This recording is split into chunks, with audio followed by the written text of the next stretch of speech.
everyone. I see the comments. Gotta put that up right away, look. Kevin Pine. Are you doing your hair? Of course I am. Of course I'm doing me.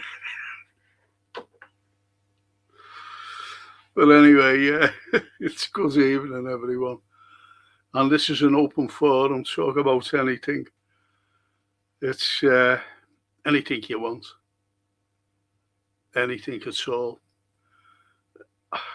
I've got to say this though. I watched Ariola's interview. Tell you what I like though. Especially when he mentions our academy. I love that. And especially when he mentions you and me and every other Liverpool supporter.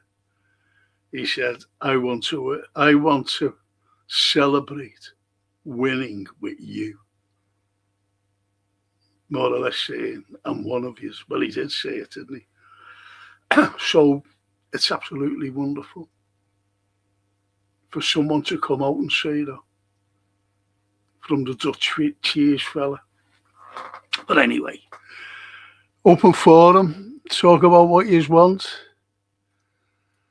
TW, even a Frank, even a T. Good to see you. The T again. Like, share, hype, and subscribe, chatters. I love that. No one subscribes, and I don't know why. I'm still on the same number. Which is sad, you know. Anyway, let me bring this bloody thing over.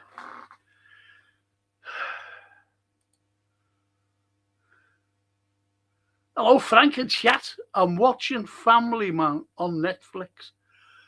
Oh, good. Good. I don't know whether that's the one, but no, it won't be. I don't know whether it is or not. The one with,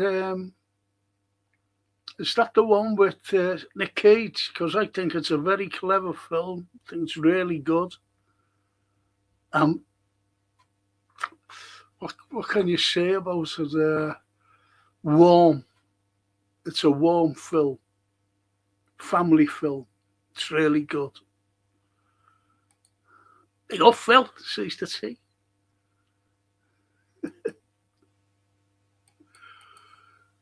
And T says, Family Man, cracking film, and one of Frank's favourites. It is, actually. It is. If it's the same Family Man that Phil's looking at. Be zipping in on the show tonight, says Phil. All right, Phil. Don't forget, I've got something for you. Tell me if you live in Liverpool. Big up, Frank. Big up, Kevin. Frank is either doing his hair or looking for his cap.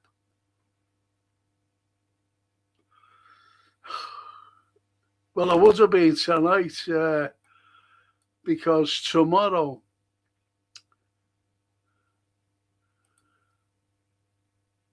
what do you think of the homeless? We'll talk about that. But I just want to tell you what's happening to me tomorrow. Remember when I said about Fabinho, we've never replaced him, we've won a number 6.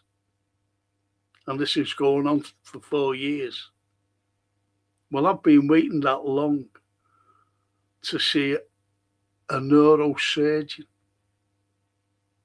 And finally, I've got an appointment with him, or her, whoever it is, tomorrow morning. Got a call today. And I'm absolutely delighted. I've got to see him at 11:25 tomorrow. Or her, I don't know what it is, but it's a neurosurgeon about my spine. Delighted, honestly. You don't realise. 4 bloody years. The old mate, Steve Malone. Good evening, Frank. Yeah, look, he's out already. He's out. As I'll stay. good manners stay. Bit of scotch there, look, given to me. I just wish I could drink them, to be honest. But anyway, as Kevin says, what do you think of the homeless? I think it's sickening, to be honest, Kevin. And I'll tell you for why it's sickening. This country is a very, very rich country, believe it or not. But it's like anything else. It's like, say, like a shop, your own little corner shop, and you're taking in the money, then you're putting it back for the goods. Then you take your wage, but you're making more, you're making money, which is good money, right? You're making it. So you bank money. It's as simple as that. And that's like the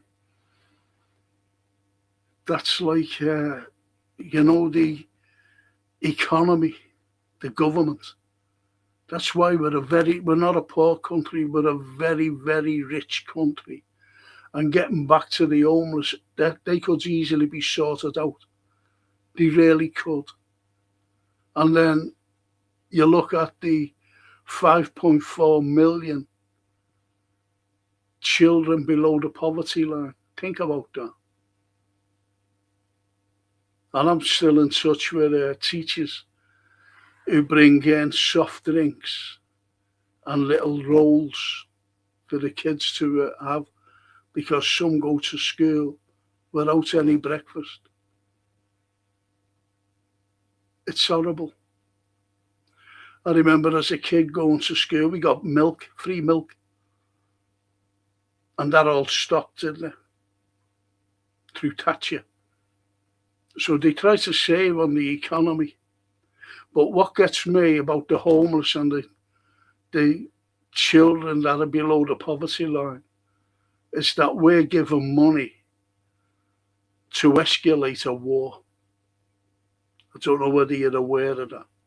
We're giving billions to one of the most corrupt, not one, the most corrupt. And I don't even call him a politician. And that's Zelensky. Because he won't hold any elections. He said, oh, there's a war going on. Yeah, but we had a world war and elections were going on. You had coalitions. He's a phony. He's a phony.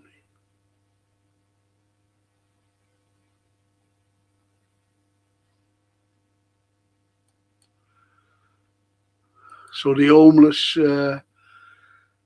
is a shocking thing, no matter where around the world. I'm telling you now, you won't see any homeless in Russia. You don't see graffiti in Russia. But you do see homeless all over the place. And what I've just heard now, in the last half an hour, is Greece. Now, Israelis are buying up Greece. They're buying it. Like they're trying to buy South America. They're buying up Greece. They're buying up Cyprus. Think about that. And what was just found now. And the Cypriot government said, hey, listen, get these out. And they found Ukrainian drones on their waters. So what's that telling you? You put two and two together, one and one makes two, as you know, but you put them together. If the Ukrainian drones and Israel are buying up Greece, think about it. And they come from the same tribe. These leaders of Ukraine, from the same tribe. That's all I'll say on the matter. Mr. B. Good evening, Frank and chat. Good evening, Mr. B. Good to see you. Lovely little Donna. Good evening, lovely chat family, and my lovely Frank. Thank you. Same to you, Donna. Same to you, sweetheart. And Mr. B, congratulations on your appointment. I've been waiting for 4 years. I just wanna walk again. I really do, and I can't wait to see what this person says tomorrow. The surgeon, if he says or she says we can operate, and it'll give you more mobility, I'll be absolutely delighted with that.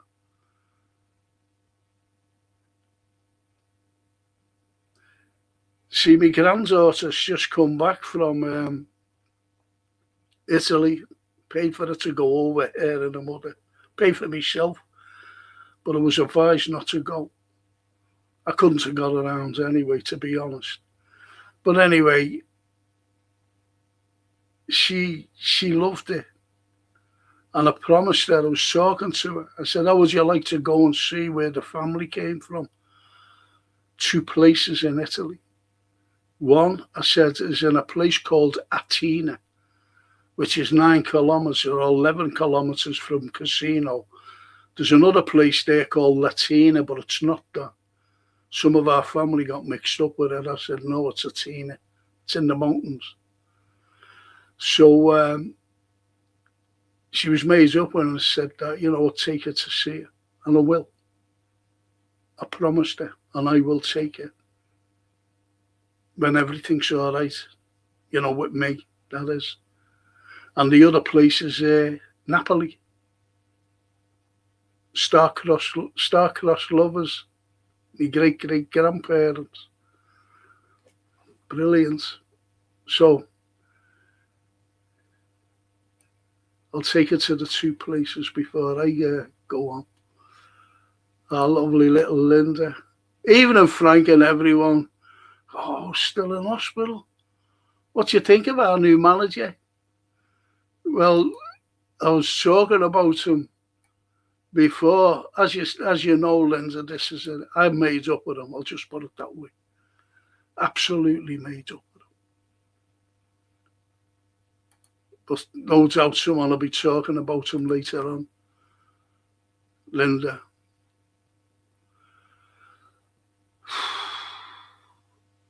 Phil says, hi Frank, I'm a Liverpudlian.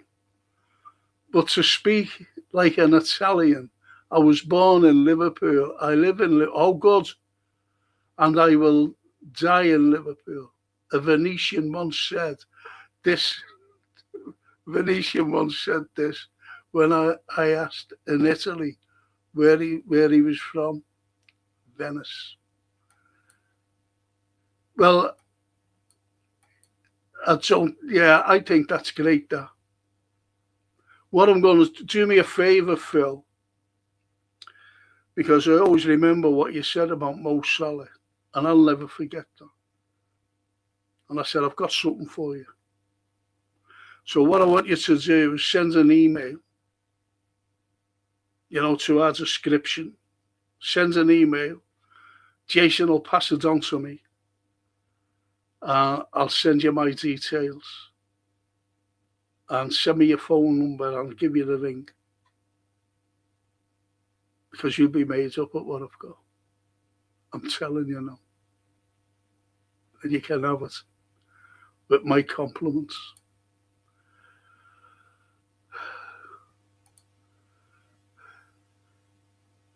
You're not laughing at me here, are you? What Kevin Pine said. I'll just go through this lot and then we'll start talking. Because Kevin says, what about Liverpool?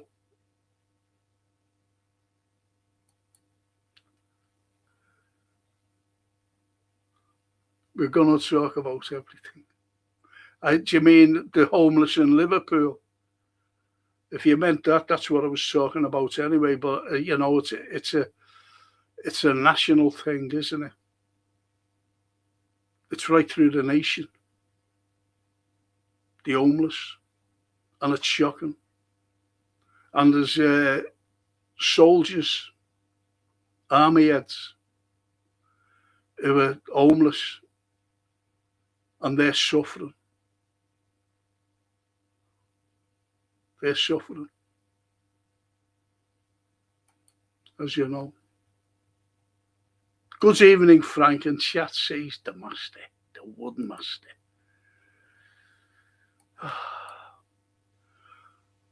And the Phil says, by the way, the average UK payment to the regime in Kiev is $1 billion per month. But they have to cut spending, Bar Stewart. Yes. $1 billion. Think about it. That could alleviate, I'm telling you now, these kids below the poverty line. And Steve Mulholland says, I blame the homeless crisis mainly when Thatcher introduced right to buy. Then we had years of austerity. Homes built now, they are not council houses and what some people call affordable housing. Thing is with Thatcher, when she said that, if you remember, I think it was around a year or 18 months later, there were more people getting thrown out of the houses because they were coming out of work. They bought the houses with the bank, obviously, a mortgage, came out of work and they were getting thrown out. And that's what was happening. And the beauty of it is that home, people who buy flats and let them off to people, some terrible holes they are, holes. And mostly to students, I'm talking at the time. And they were living in hovels, paying rent to these cronies. And that's where the houses were going. That was, the bank owned, and they just bought them off the bank. Horrible people. Horrible woman. Thatcher. And the master says the homeless was always an issue in this country, but when we had council housing, the problem was less so than it is today. You're right, there are so many issues that you can call upon and try to alleviate. We're trying to make sense, but sometimes, unfortunately, we can't make sense of it because we can't alleviate homelessness. We can't alleviate poverty in this country. I was looking at that Lee Anderson, is it? He's one horror. Remember when he said that you could live off $1.39 a month? No, it's a week. You can buy meals for £1.39. Remember him? When he was a Conservative. And I don't look at the parties anymore. And I think is he with Reform or some other thing? I don't know. Some other thing that's trying to get your vote. They're scumbags, them. They're white supremacists. And they try to say they're not, but they are. What do you think about Liverpool City Council?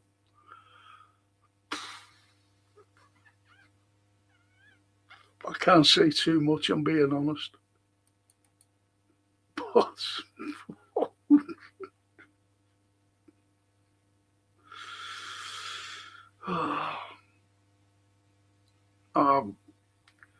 I'm awfully sorry, Kevin, but I can't say too much. I really can't. And he's doing a good job They're doing a good job in certain ways, but terrible in other ways.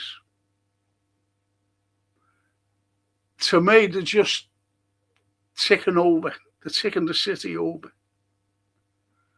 But what you've got to look at with the city ticking over, you're not going to believe this. It's football. Believe it or not, it's football. When everybody comes from all over the country and abroad to watch Liverpool, and even Everton, you can't leave Everton, but most importantly, Liverpool, the football club, that is. And they spend, they don't just come here and go back home on the train. Some do, obviously, but they come and spend the money. They stay for a couple of days.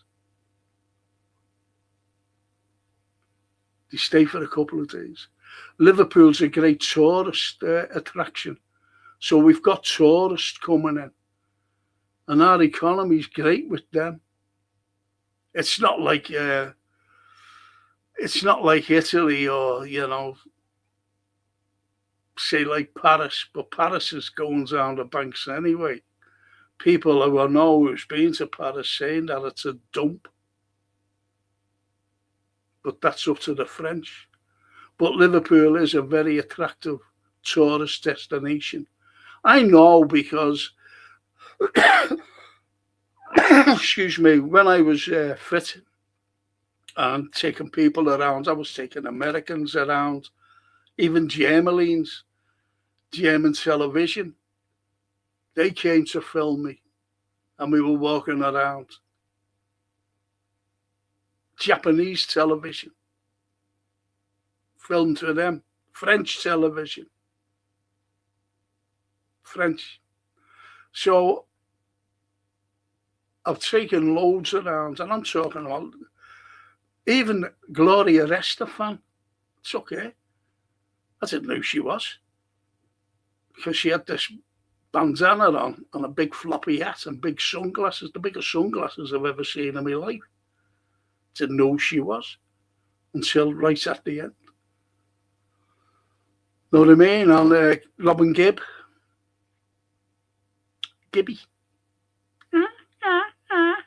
Took him around because he just loved history, that lad. Just loved history. And I had the privilege to take him around. So, tourist attraction, yes, Liverpool has always been one. Americans love it when they find out about the American connection. Liverpool has got more connections with America than any other place in Europe. When you look at the presidents that families sail from Liverpool. Presidents. You've got great entertainers whose families sail from Liverpool, came to Liverpool, especially from Italy. The Italians, and their family sailed from Liverpool. Oscar winners, you name it, sail from Liverpool. So they're the connections.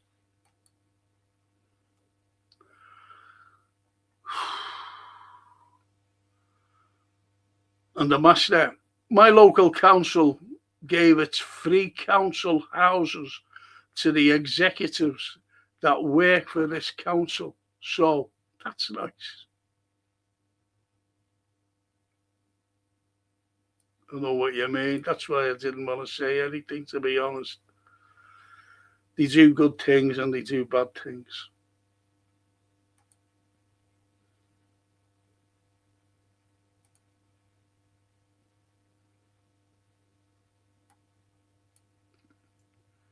Mr. B. We always have money for wars, though, unfortunately. Yes. Always have done. When Blair came into power, I'm not talking about Blair, I'm just trying to hint at something. which is absolutely true. When Blair came into power in 1997, we just paid off a debt to America from 2 world wars, the First World War and the Second World War. America gave us, when they said, oh, America's given us this, that, and the other, and food, and yeah, great, but we had to pay for it. It was a loan, it was a debt. And it wasn't until the Blair government that we actually finally paid it off. Now we're going into the same debt. The very same debt we're going into because of wars, Mr. B. People don't realise that. As it says, we've got like 5.4 million kids below the poverty line. We've got homeless.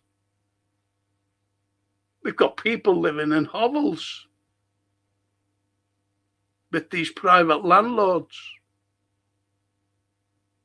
Horrible places. I remember one of my students, mature students, and I said to her, listen, I really need you there essaying. I said, I've got to have it. So she said, all right. So anyway, I was driving then, obviously, and I was talking to her it was after the tutorials, and I was talking to her, and I said, come on, I'll take you home. Where do you live? So I brought her home.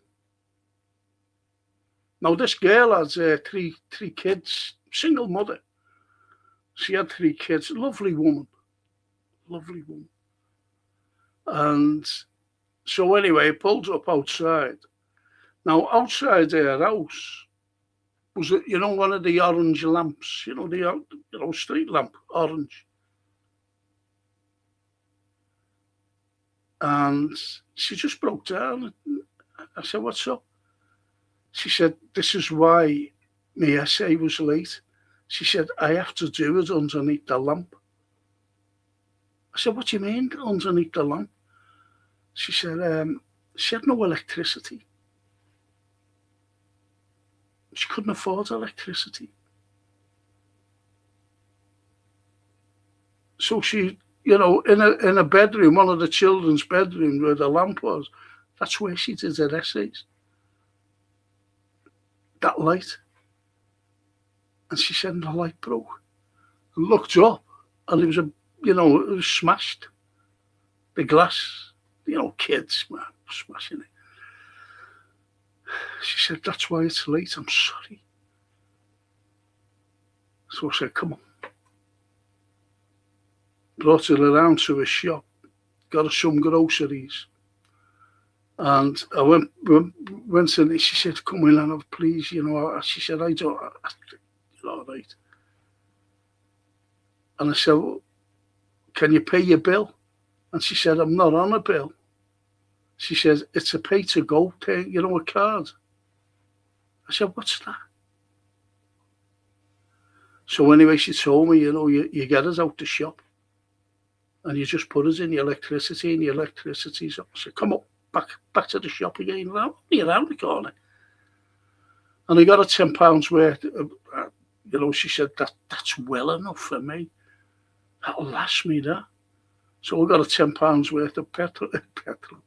I got her £10 worth of electricity. And she put it in. And then she went and got 2 daughters. Was it 2 or 3? I forget now. And she got them out, and the neighbours came in. The kids came in, and they were looking at me like, who's this? And, this is the type that goes on, and it goes unnoticed. And I've always said to myself, how many other people are like her? And she was studying. But I seen her a few years later. She graduated, everything. And she's in a great job. A great job. Administration somewhere. and she's happy. So I've done something, right? But it's not just there, it's loads around the country, loads around the world, not just here. And lovely little Donna says, I have chatted with homeless people, genuine human beings who stay on the streets. And it's got a sense of community. The thing is, though, I've lay in bed and I've been freezing in bed. I've got one of the best duvets.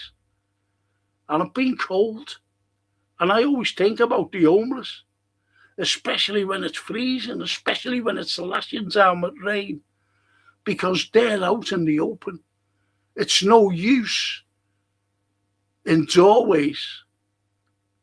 And imagine rats will come out of a night and they just walk, along the wall, coming across these people in doorways. And that's what I think of all the time. It's horrible. But you're right about, I don't know about communities, though, Donna, darling, honestly. I must have been just a couple of years ago, a young kid was eating out on kids' lunch boxes at my daughter's school. The young kid was living in disgraceful surroundings, shame. I'm based just outside Glasgow. There you go. There you go. As I said, I'm still in touch with wonderful people in my old profession. And they say, about bringing in little soft drinks and little buns or so, I don't know what, biscuits and that. Breakfast bars, that's what I couldn't think of they bring in. Breakfast bars and a soft drink, just in case they haven't had anything. And they don't. They just go straight to school. I think I've mentioned this before. I used to play a lot of badminton with a good friend of mine. And we were about to get changed, and all these mad little kids came in, schoolboys. And they were all getting changed. Oh, Jesus, So we walked out until he got changed, and we went back in because we wanted to get changed ourselves, get a shower, because we'd just been playing bad. And there was a kid in there. Now, all these other kids, when they're piling out, I should have seen what they had on, proper trainees, everything, shorts, even Liverpool tops on, even Everton tops on. So, they had them on. And when we went back in, there was one kid, he was just sitting there. And he had, I'm not being funny, but he had one of those vests on that had never been washed. I don't like saying that, but well, it looked grey, dirty grey.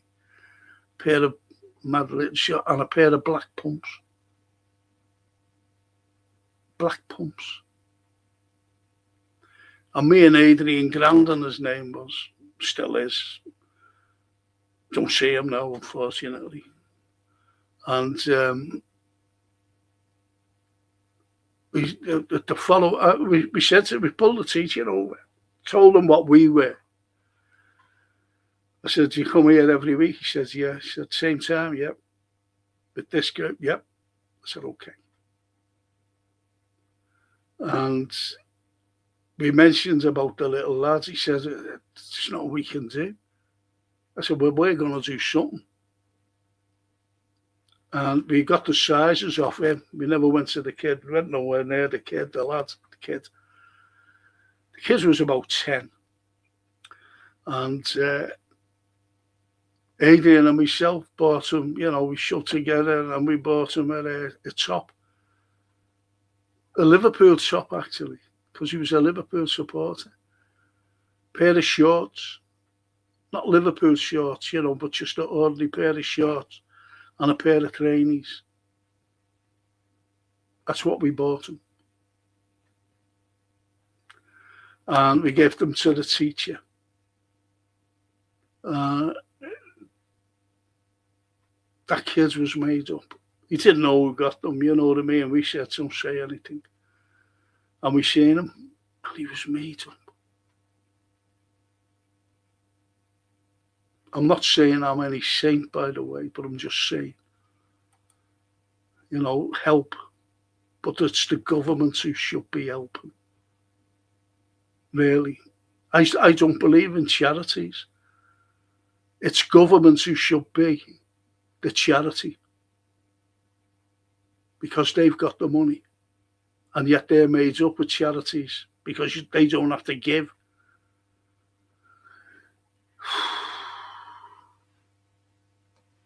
PP, hi Frank. I'm always working. Excuse me. Excuse me. Hi Frank, I'm always working late, but always watch your podcast and on catch up. Fascinating conversations, conspiracies, football, but plenty of truths. Right up my street, mate. Glad. Thank you. Thank you so much. Thanks, PP. Thank you so much. Stephen Coughlin. Good evening, Frank and fellow Reds. Hope you're well, guys and dolls. Hiya, Stephen. Good to see you. Stephen's a big Red. And the master says, I've worked with the homeless myself, John, being an ex-squaddy. I've even been homeless myself when I first left the army. So many in my little area alone.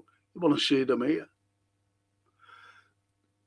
There's a lad named Mark Doyle. And he helps the mental health. And most of them are ex-army. And my daughter went up to Scotland, to go and by Ben Nevis or some mountain anyway, to do it. And she went up along with other people, from Liverpool, to raise money and awareness of mental health issues. Anyway, there was a fella on, she said, Dad, will you have this, I forget his name, unfortunately, ex-squaddy.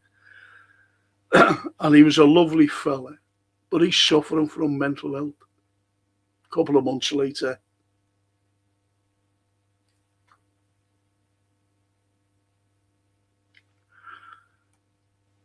and it's so sad. It's so sad. And that's who he helps, Mark Doyle. We have our differences, over football, especially with the non-flying Dutchman, the Swiss cheese man, who became our coach over there. But you know what I mean? We're friends and we know each other's thing and we respect each other. Liverpool City Council are not worth a carrot, says Stephen Coughlin.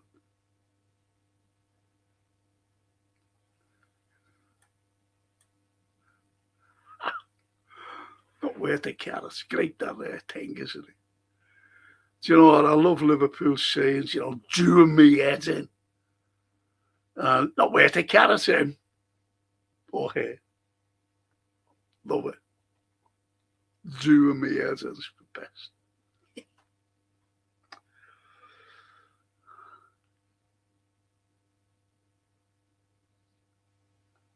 Still haven't got me. I think I'll get a bit of chewy. Do you know what? One of my pet hates is someone chewing gum. Don't like that. It's That's one of my pet hates. I know a funny pet hates, but that's one of them. Because I was thinking, God bless him, if he has a chewy, he could just stick it in. I'll pretend that it's a tooth to say, oh, you like me teeth? And the PP says, always work late, Frank, but watch all your podcasts on catch up. Fascinating conversations, chat, conspiracies, and football. Right up my street, mate. I think I did that before, didn't I? Have I gone back?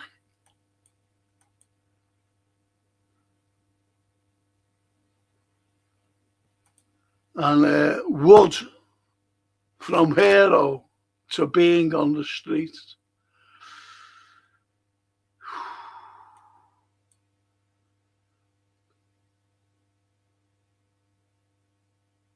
Says little Johnny. And the master said, I wasn't a hero, Johnny. I was a puppet being played by the puppet master. I don't do it for Queen or country. It was for the bloke who he left. The bloke he left and right of me.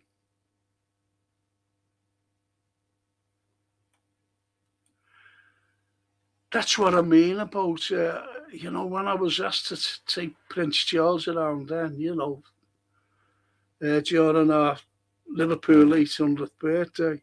I said, I don't want to take him around. Why did I say that like that? But anyway, I said, I don't want to take him around. Got to. You know the hall, St. George's Hall, that is. Like the back of your hand, take him around. So I had to. It's my job. And someone asked me once, why do people, or why do Scousers are against the establishment? And I always give them a date. I said, they've never bothered with us. I said, you look at the Thatcher era, and she wanted to manage decline. Liverpool, her and Jeffrey Howe, until he went, a bit dodgy that, to do that. And then, say, when she became into power, her agenda, whether you're aware of it, I don't know, her agenda was to pick three things. Pick a council, pick a union, and pick a city. To destroy them, to say, you start, we'll destroy you like we've destroyed. And who did she pick on? The miners. She picked on the Lambeth Council. And she picked on us, Liverpool. Excuse me. And there was another Tory MP named Theresa Gorman. Never forget this. And in 1991, I know she came up in 92 and was stopped from coming in to Liverpool, because here's what she said. We should build a wall, get onto this. We should build a wall around Liverpool to show future generations how people lived.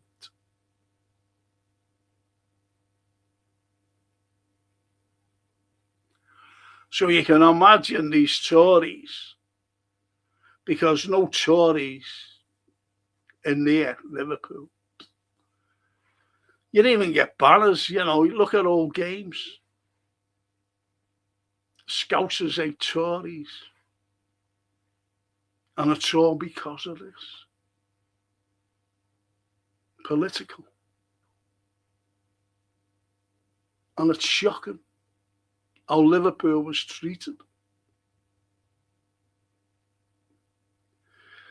And that's political.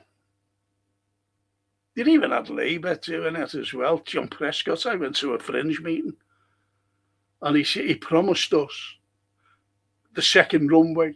He said, I'll bring thousands of jobs. And someone said as well, on the panel, said, well, you don't need to convince the people of Liverpool to vote Labour because you just vote Labour anyway. He said, oh, I know that. He said, but I'm telling them that there's going to be plenty of jobs. Liverpool will have the second runway. So, and he was I even believed him.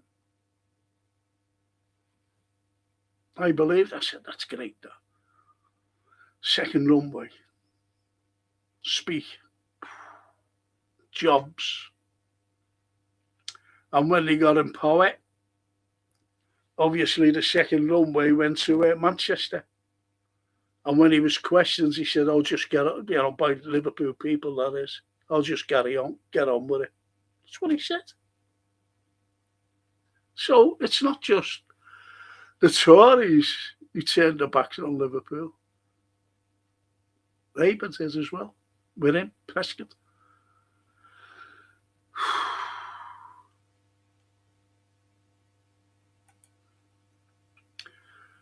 And Stephen says, Keir Starmer needs to fuck off. I never said that, he said that.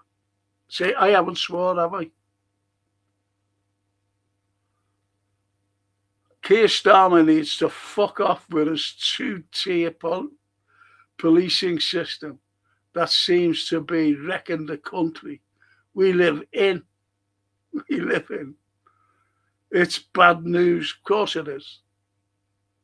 And especially with that young kid, which was hidden from the press. No one knew about him. That happens on the 2nd or the 3rd of December, didn't it? No, that being sliced up. And what people don't, when you see the footage and things like that, look where he was. He must have been trying to get away from that, I don't know, dagger-wielding lunatic, because he was behind a car, wasn't he?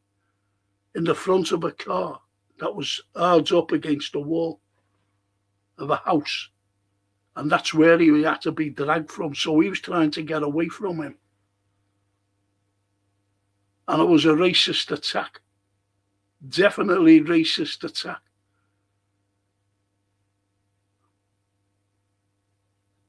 And the police didn't believe the lad when he said he couldn't breathe because his lung was punctured. He was bleeding in and out. He was bleeding out, but he was also bleeding in. And while he was bleeding in, his lungs were filling up with his own blood, and he was drowning slowly. Think about that. Slowly drowning in his own blood. And he told the police, I've been stabbed. And what did the police say? What did one of them say? I don't think so, mate. They're terrified. The police are terrified to say anything like other people. Because I said a while back, didn't I, about labels being given to people. And those labels, well, you know what they are. And you could easily be called them. Who brought all this up? Who brought the labels out? You can't say a word. And it's criminal, you're criminalised for it. And yet nothing's getting done to the police. Nothing's been done yet. But I think they should be in jail because they're accessories to the murders, to the murder of that young lad. They were, because they let that lad die. Because they didn't believe him, because they turned around to that other fella and believed him. They believed him. And the only way that he was believed, well, yeah, when they were in the back of the car. This is how thick these two were. These two criminals. His mate, his brother, when they were talking in Punjabi, saying, listen, this is what we'll say. And what happened to the mother? I don't know what happened to her. She was complicit in it. And don't forget, these are immigrants.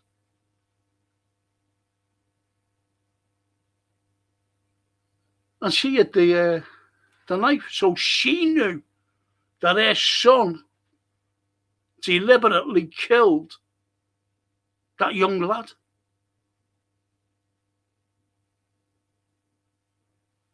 They talk about skin colour, don't they? Well, that lad was killed because of his skin colour. But that doesn't matter, you see. Because that skin colour doesn't matter to people, unfortunately.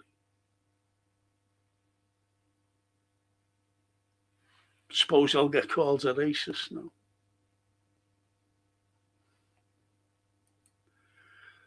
And Natasha, my dad said, do you remember the bungalows in Liverpool? Yeah, I think I mentioned that, Natasha. What they were really, see, it depends, not like modern day bungalows. Because after the Second World War, they started to build prefabs, like a bungalow. They were temporary housing for people who, whose houses had been bombed or where they lived had been bombed. So they built these prefabs, what you call prefabs. And they were nice places, by the way. They weren't like dumps or anything. They were nice, comfortable. They had all the amenities in there, the gas, electric, everything. And I wonder if that's what your dad means, Natasha. Prefabs, prefabricated homes. They were just like bungalows.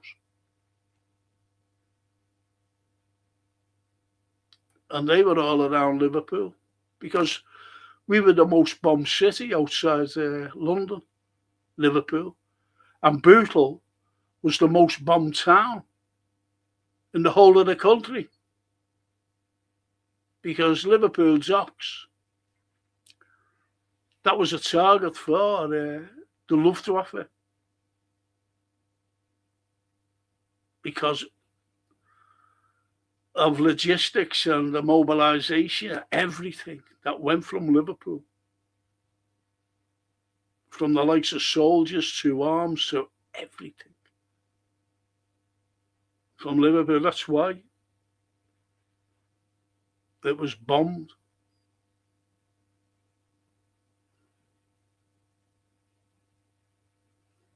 Yeah, look.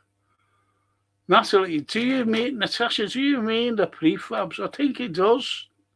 I think she does, or the dad thinks that. See, they were prefabricated, and as he said, prefabs. And honestly, my family, poor in the days of old, my family have told me about the struggle to keep food in the bellies and keep them warm and staying proud. Totally wonderful stock I'm from. We were all like that, Donna, all like that. And it's not just in Liverpool either. It was all over the country.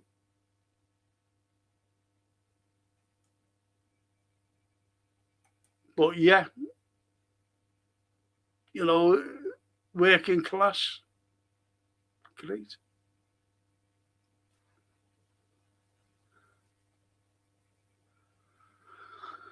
Good evening, boys and girls, says Ali, our Romanian friend. Evening, Ali.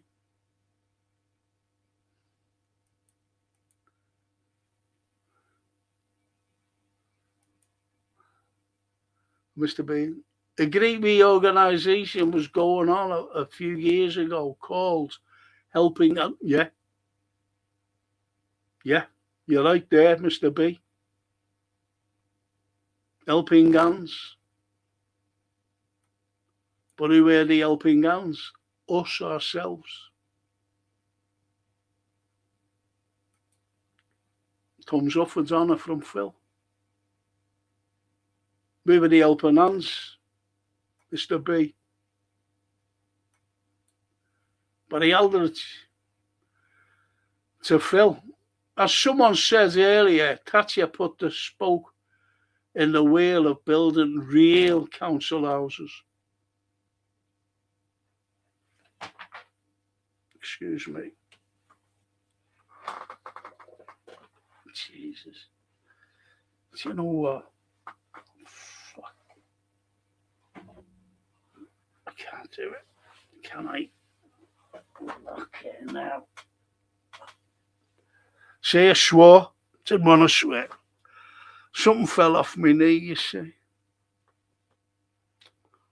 Fucking attitude, didn't it? Excuse me.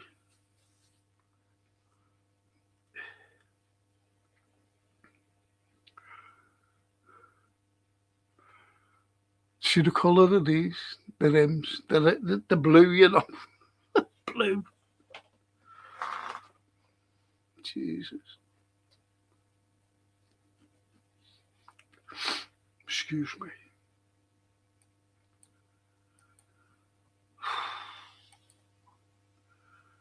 And Mr. B says our government don't have money for homeless, but that care finds it for rent boy.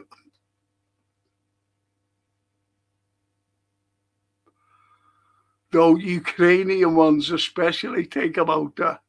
I wonder why he's given her $1 billion. I can't get over it. I really can't get over that, man. I really can't. And his filthy ways. Rent boys, fuck's sake. And Donna says, thank you, Master Wood. Thanks for letting me know the truth. See, she doesn't hear the truth off us. She only hears it off the Master Wood. And Natasha says, the bungalows where my dad grew up in Liverpool. I said, well, that's it. You said he was born, didn't you, in 1947, and they were prefabs, not bungalows as we know today. They were prefabricated homes. Is your dad dead, by the way? I'm sorry, you know, as he passed on, I shouldn't have said that like that, but is your dad still alive? Natasha, he must be about 78, 79 now. If my mathematics is right. And Barry says, my dad was a site manager for George Wimpy. Oh, Wimpy's. Wow. I worked in the stores at Bridle Road. He was the site agent at Todd Road, Skelmersdale. And those houses were called no fines, concrete blocks screwed together. Well, that's the way it was going at the time. Barry, that's the way it was going at the time, mate. They were just putting them up. And as you said, screws together. And I'm talking about I blocks as well. I always remember went to a mate's, you know, when I was a lot younger, you know, I was a teen. And he lived in one of the heights, I think Mazzini Heights or Crosby Heights. And went along Great Ormond Street, our place here, Liverpool. And he lived on the, I think, the 6th floor. And they had 2 sets of lifts. And there was an old lady standing there with Yeah, well, it's just standing and a groceries was, on the floor, the bag. And she said, the lifts are not working. Now, if that lady wouldn't have been there, I was have got off. I'd have said, fuck that, I'm not walking up to the 6th floor. So I said, are you waiting? Do you live here? She said, yeah. I live on the 11th floor. Because it's 15 stories high, I think, 15 or 16. And I walked up them stairs with 2 bags of groceries. They weren't heavy, but I was knackered. And that lady was knackered. Because I was walking up slow. She was walking up slow. I said, what are you doing on this floor? She said, it was all right when I first came in. But forever, with the kids, they're always smashing the lifts. And it was smashing when they first opened, and just walked in the lift, took it up, and I was okay.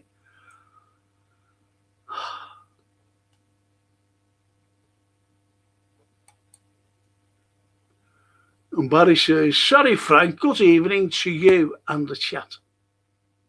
Good evening, Barry.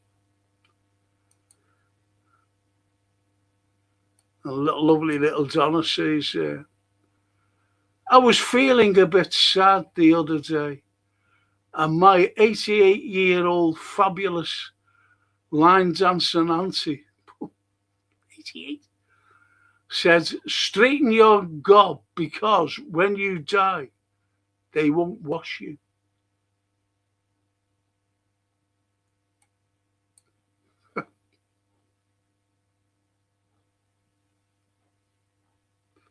What's it that? Kevin, sorry, Frank and Chap, battery low. I'm going through the system now.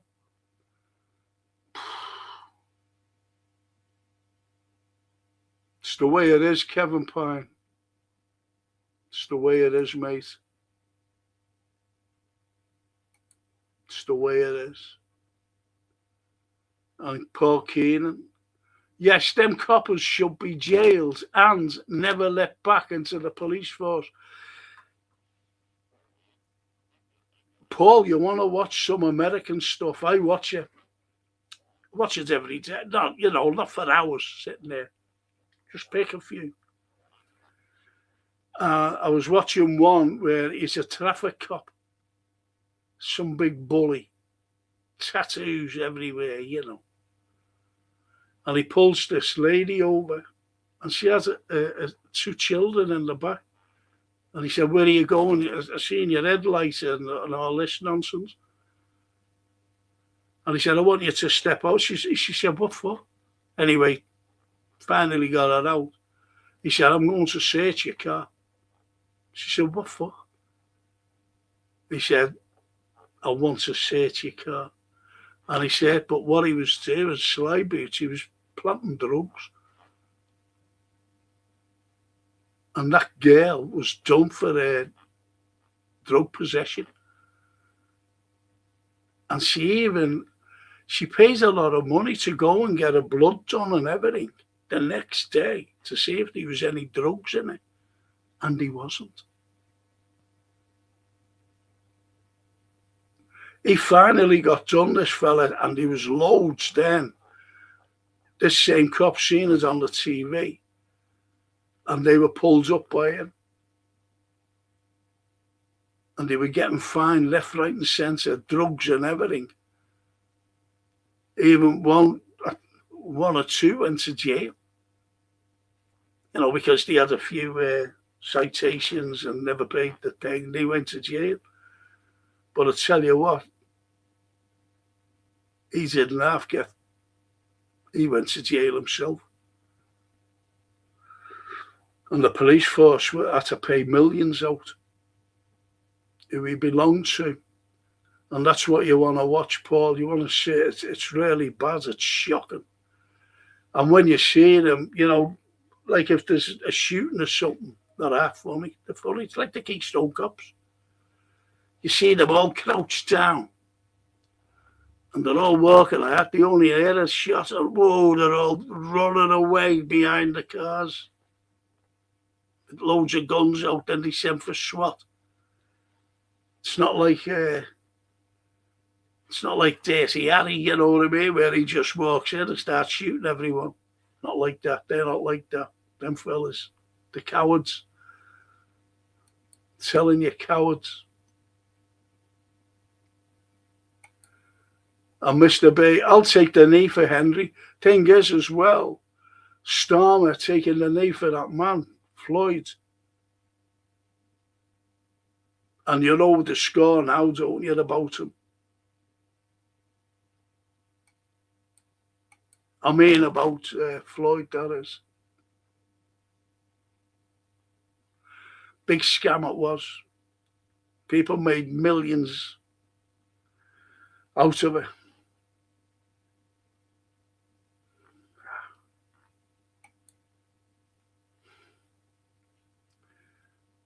And Ali, well, if we Europeans will not wake up, Europe is gone. It's not racism or something else. It's just honour and character. Europe's finished, mate. The EU has destroyed Europe. Destroyed us. And there's Keir Starmer wanting to get back into Europe. The EU. These are unelected bureaucrats who tell leaders what to do.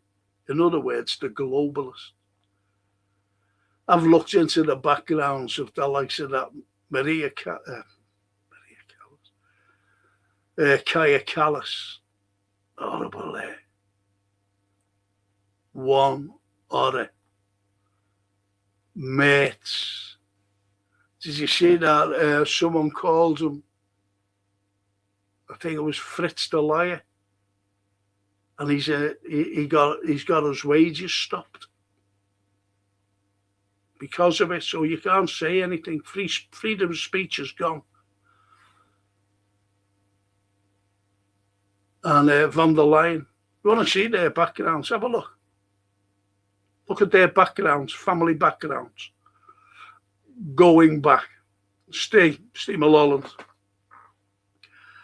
People have a right to be angry. What happens in Southampton and people demanding to prosecute the police?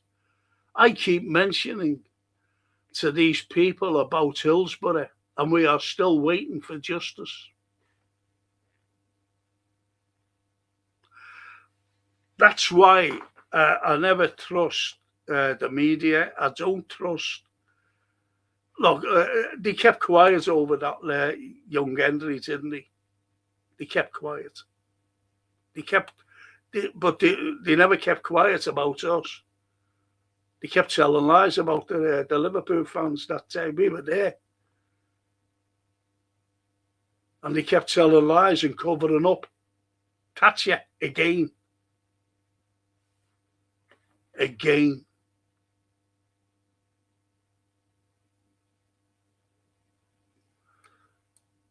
I was in a thing called Scouse Not English. Why is Liverpool so different from the country?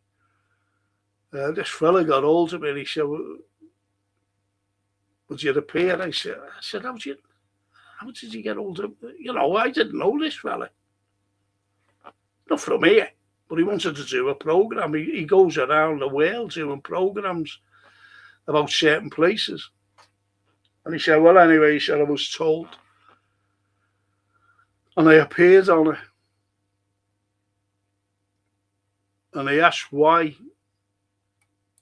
Scouse Not English. I said, well, it's a banner. Because people are fed up with the establishment. And they're saying, we're Scousers, not English. Because of what happens at Hillsborough. But it's not only that. Anyone with a little brain here in Liverpool who say, no, I'm English, and well, fine, no problem. But they don't really know what happened politically with Liverpool in the past.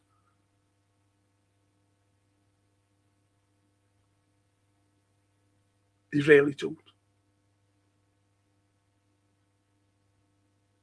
As I mentioned before about Theresa Gorman, let's build a wall around it. I wonder if they, would they agree with that?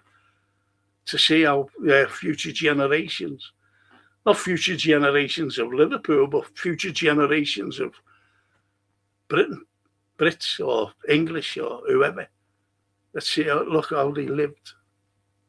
What kind of city did she think we were? Thatcher managed decline. Would they agree with that? If they don't agree with Liverpool fans being against the establishment, I'm against them. And I'm proud to be against them because there's no justice. 97 people we lost. And they were blaming us, the fans, especially that rag and Kelvin Mackenzie. Never forget his name. Kelvin Mackenzie. And the original journalist, he wrote nothing like that, by the way. And he said, he was the editor, Mackenzie is, now put that in, put this in, put that in, because he hated Scousers. Blame them. He says, you can't, because that's not true. And he was in a documentary about it a few years ago now, saying,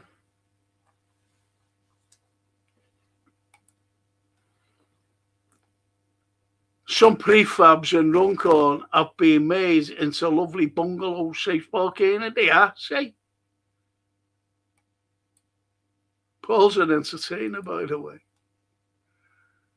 And he sings like Frank Highfield, and Frank Highfield has him going around doing a tour of the country because Frank, getting a lot older, he couldn't know his vocal cords. And he used to do the high-pitched things for him, Paul Keenan. Good singer.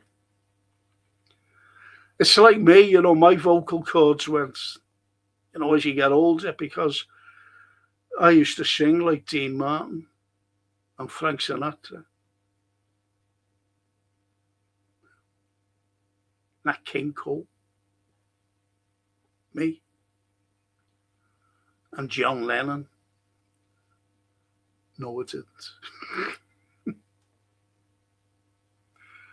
And Donna says, Natasha, the bungalows in Corrie, in Norris Street, L5, I remember.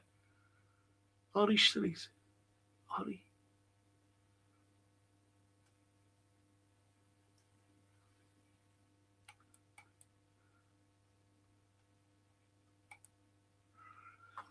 Mr. Big. Crazy to think it happened 6 months ago, December time. Young Henry, rest him. Yes. And he'll be out, won't he? He'll be enjoying his life, eh? Little Sammy, or whatever his name is. He'll be out. You don't get life here. Life should be life.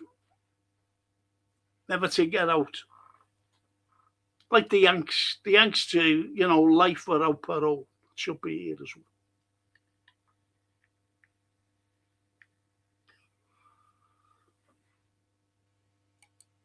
And Kevin Pine. Bit about me. Hope you don't mind. Go on. I'm 66, retired 9 years ago, worked for the BT for 30 years, lost everything. On the street, just me and Jimbo. Are you kidding me? Don't say that, Kevin.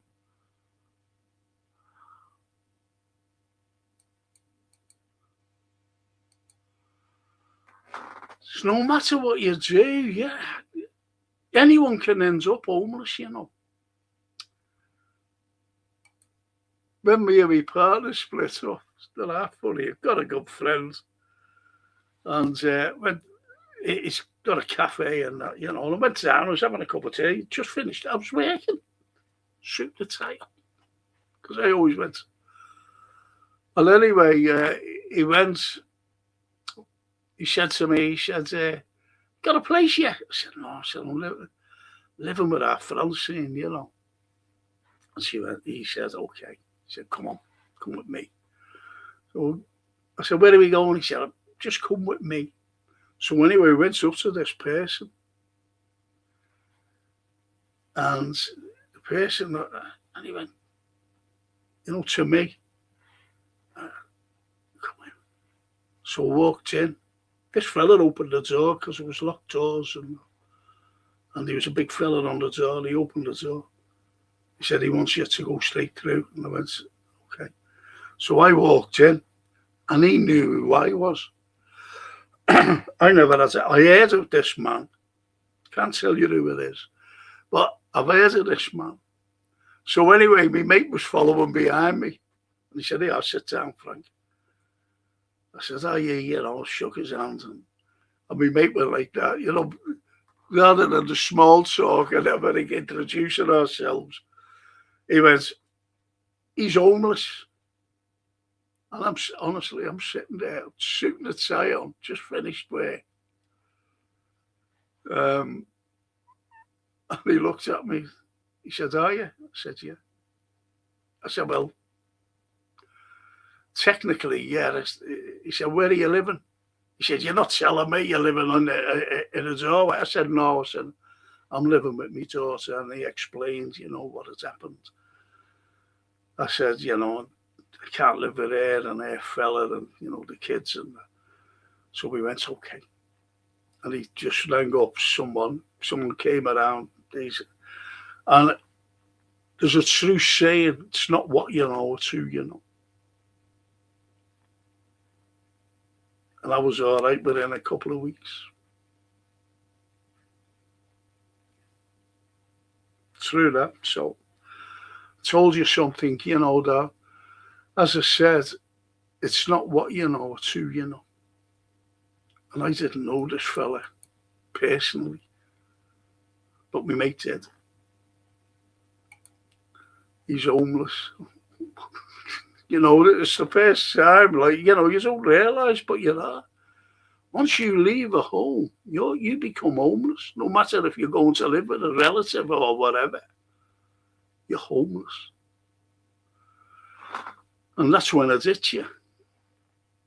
And Phil says the UK state has failed in its duties. Yes. It's upside down. Yes. We now survive for the state. Yes. But they are only there to serve us. Hopefully, the inevitable collapse will lead to a better system. I don't think it will, you know. I really don't think it will. There's Betty Davis's co-star and Joan Blondell's. Big up to the legends of legends, Cedric. Hiya, Cedric. Hiya, mate. And Steve Mulholland's great fella, this, you know. I sent a message to Farage.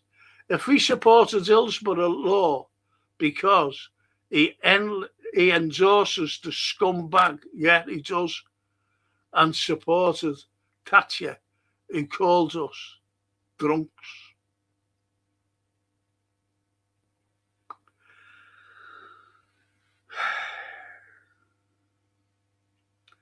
I'm not mentioning this fella, but a former Liverpool player who's in bad health, apparently. He reviewed the current one on a morning show. Couldn't believe it. Former Liverpool player. And I lost total respect for him. Great player as well, but I lost total respect for him. You don't do that. Not in this city. Not if you're there. Anyway. And Ali says, so let me be clear. There are millions of good Europeans who cannot find a job. Yes, that's right. Who have no hope anymore. Why the EU do nothing for them? Instead, they bring all kinds of criminals, which is not good. Look, I'll say this, I've said it before, Ali. You've only got to look at America and their foreign policy. And their foreign policy was to destabilize the Middle East.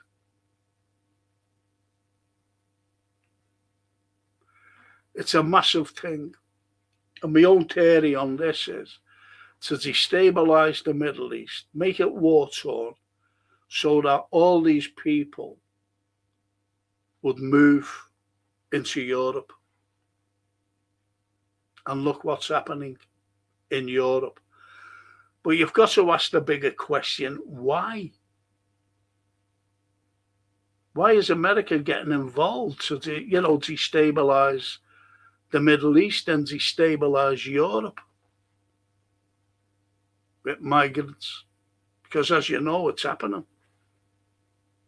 It's happening throughout the countries in Europe. And yet the EU are allowing it. But not the ordinary citizens. You've only got to look at the sexual assaults around Europe. Sexual assaults here.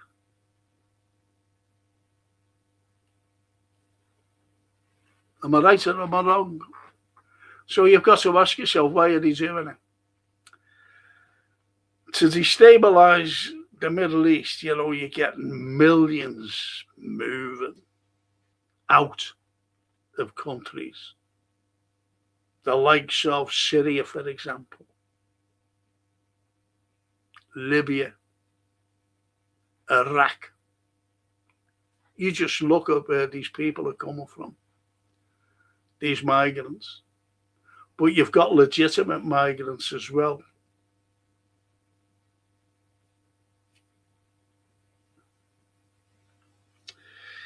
And they're coming into the countries.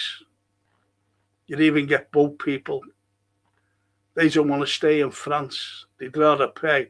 Now, where are they getting the money? Because you'd have to pay thousands for one to get into that dinghy and sail across. So where are they getting the money to come here? Because this is a better place, this country. Now you've got the Germans saying we've had enough of this, because they're looking at, immigrants, illegal immigrants coming in.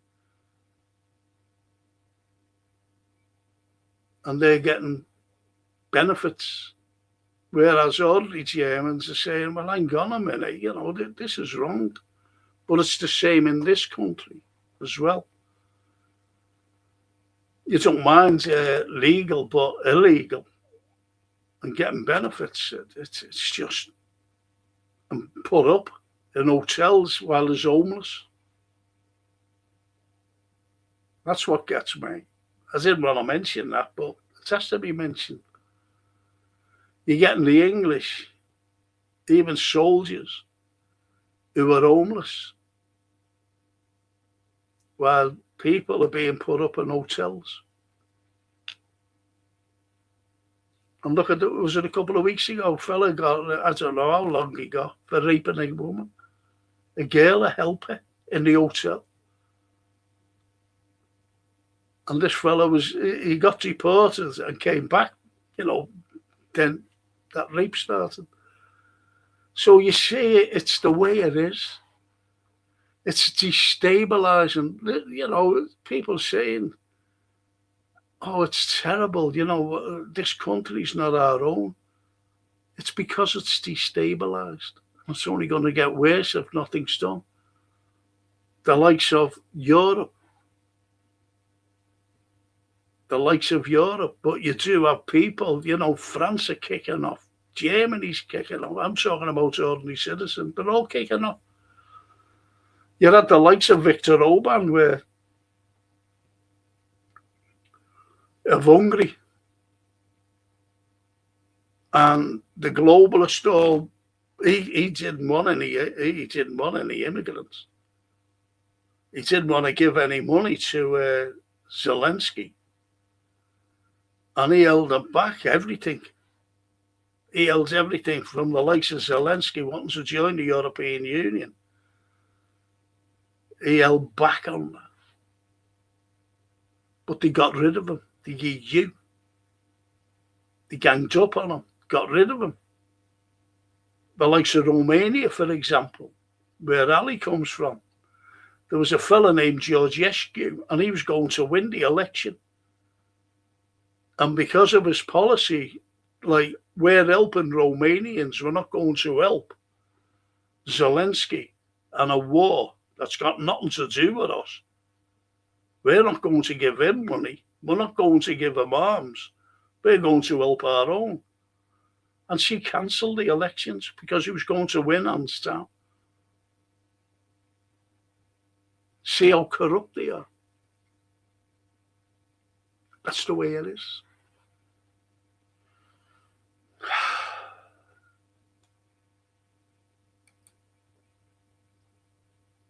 Stephen, the Woods saying to Stephen, I was breathalyzed by 4 different coppers looking for my brother after Hillsborough. I was 11. Was breathalyzed by 4 different coppers looking for my brothers after Hillsborough. I was 11. Yet they were breathalyzed, and people are saying about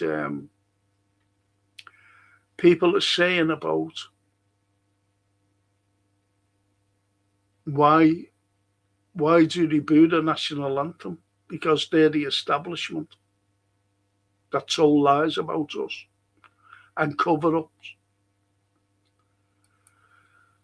That'll be on way, Dennis Paparak. Good Friday afternoon, folks. Hi, Dennis. And Mr. Big, get smashing the likes. No one smashes them. And I'm stuck on a number, of subscribers. Don't know why. Hi, Dennis, says Mr. B. Stephen, Maggie Thatcher was scum.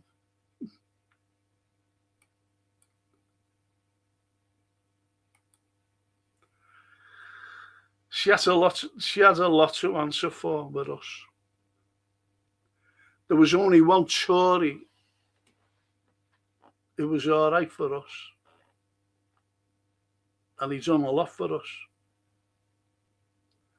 And that was Michael Heseltine. Because after the Westlands affair, she sold off the Westlands, these helicopters, fantastic, to the Americans. And he was fighting for a couple of years. Don't sell it. Don't forget she sold the Scottish North Oil, the British North Sea oil to the Americans, Texaco. Think about it. So, as I said, she sold Westlands. And I always remember, you see, Heseltine coming out right over to the reporters and said, I've just resigned over the Westland affair. And she demoted him to be Minister of Merseyside. But what he did for us, he saved the Albert Dock. Because we were knocking it down. Knock it down. I never had a fucking clue, as usual. And he said, don't you realise the history of this? He knew more about Liverpool, its architecture, than any of the councillors at the time.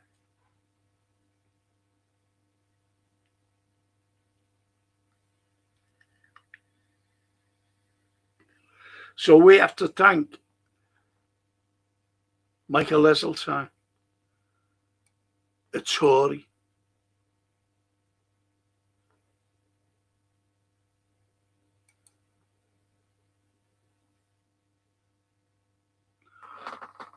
What about Mackinets, Frank? What's Mackinets? I don't know what Mackinets is. I'm sorry, Kevin.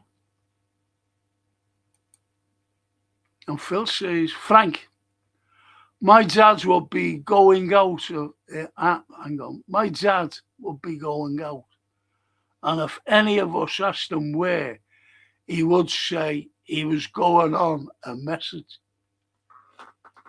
He always said that.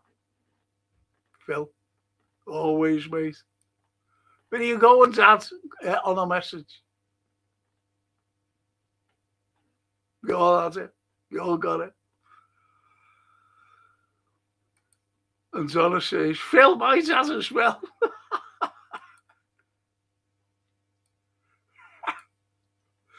That's strange, though, isn't it? Going on a message.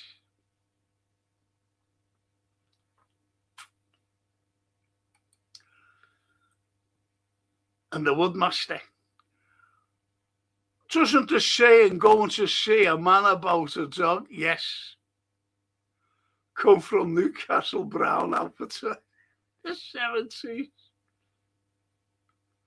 Going to see a man about a dog.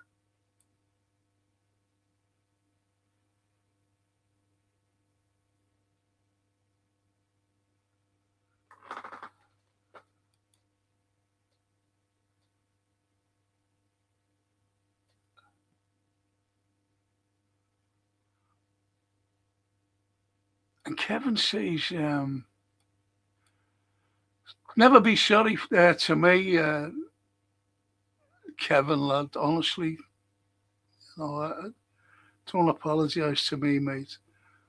Are you formally with the... Is that the Masons? Mass end.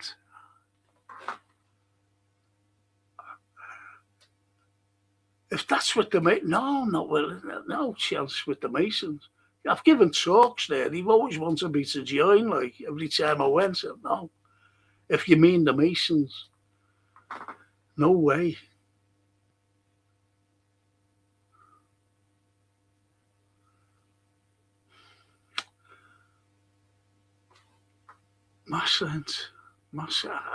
I'm awfully sorry. I'm sorry to you, and please accept, I am sorry. Just can't get that.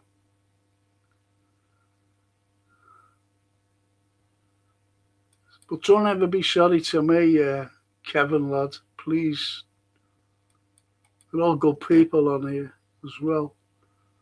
And Mr. B. Keir out several, then, yeah. Certainly did. Everyone knew about him. I always remember that Johnny Lydon, Johnny Rotten. And he came out years ago and said it in an interview that he was doing when he was with the, it was a bit, that great. I never liked punk anyway, but he came out and called him for everything. So, but nothing was done. I'll tell you what surprised me as well. It's on YouTube now, but it's great. But it's when you see, is this the way to Amarillo? With Peter Kay. Brilliant. And you see like stars, but Jimmy Savile's there. Wouldn't you think he would have airbrushed them out? The way it is. And Donna says, going out on a message means don't ask again. It is. You're right there, Donna. Going on a message. Don't ask again. Oh, you're so right. Mr. B, human rights lawyer, head of the Crown Prosecution Service. He's a rat, Keir. Yes. And you can imagine what he really is, if you know what I mean. His wife, I guarantee you, his wife is. She can't do it now, not while he's in office, but she's away here. And Phil, the Epstein classes existed long before Epstein, the filthy rich. Yes. Yes, you want to see what happened to, look, there was more cover-ups in Hollywood than anywhere else.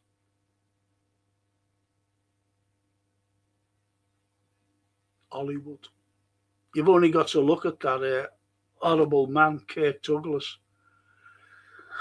And he brought a young actress. They were doing a film and never been seen since. And he went out with her this day. Never to be seen again. Think about that. Wasn't even questioned. You have the likes of you've only got to look at the paedophilia that was going on. And Charlie Chaplin, Fatty Arbuckle, all fellas from the silence era, why I said that is because it carried on right through. If you watch a film called Sneakers, I've mentioned this before, you see a fella in it, and he's one of the bad people in it, fella with a moustache. Before I watched Sneakers, I seen it years ago, by the way. It's a great film. It will catch you. It's a really good film. And I was just looking at it, Now, don't forget YouTube is American. That's why you get loads of the criminal things on, which you watch. And also your little things about snippets about people. Anyway, they had this. I went, he's an actor, him. And you see him in an orange jumpsuit. And he was up for young boys. But I don't know how he got on, whether he got bail or not, because it's only recent, you see.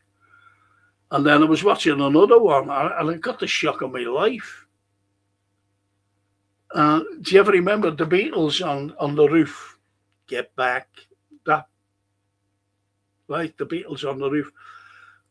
You see them in the studio. And I didn't know this. But in this little, sort of, documentary thing, John Lennon said to McCartney, shall we make Billy a fifth Beatle? And McCartney said, no. Oh. This is in 1969. The Beatles have been going since 1960 as kids. He said, no. You can't make a fifth Beatle. There's only 4 of us. Well, that Billy Preston, again, I got the shock of my life. He offered this lad a job, when he's back in the States, being whatever he does. And this young lad, and anyway, he got done for it. And he went to jail, to Billy Preston. So things like that get covered up badly.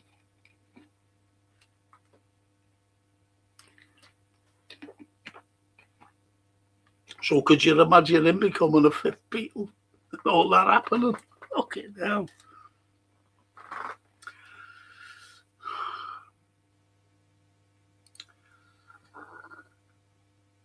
And Kevin said, if you were on top of the stairs and the fire is at the bottom of the stairs, how would you get out? But it happens loads of times, doesn't it? You'd have to go through the window, Kevin, at the top of the stairs in one of the rooms. That's how you get out, mate.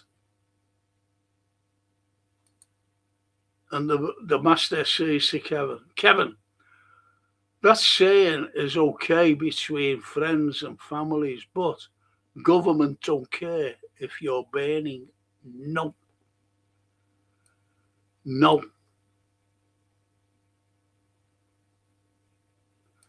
And Paul says, bring back hard labour.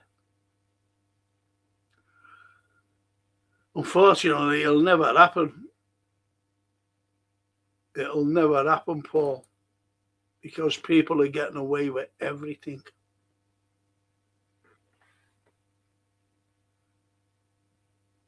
For so-called lifers. Oh, yeah. Sorry there, Paul. Should have carried on. Yeah.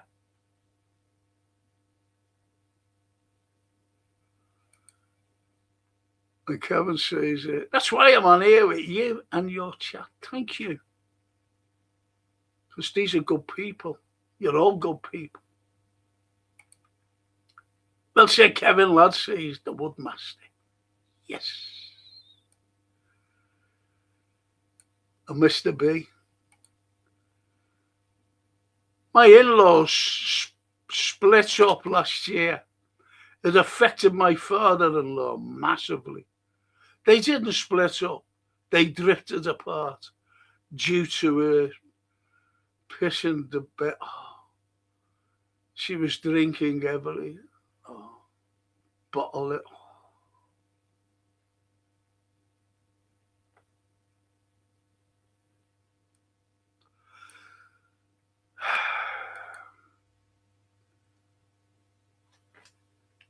I always drank in moderation. You know, I wasn't a big, heavy drink. I did go out. I did get drunk.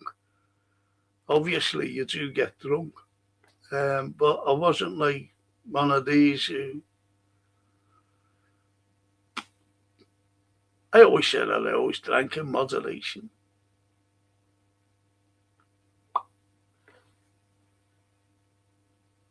But I feel sorry for people. Alcoholics. It's a drug, isn't it? And Ali says they just found an 11-year-old girl buried alive in France. She was raped, then killed by immigrants from Afghanistan. It's so sad.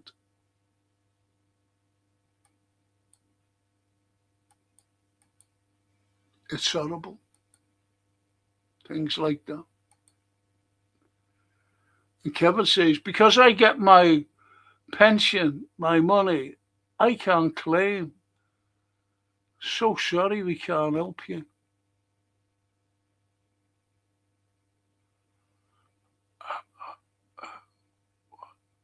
Help who?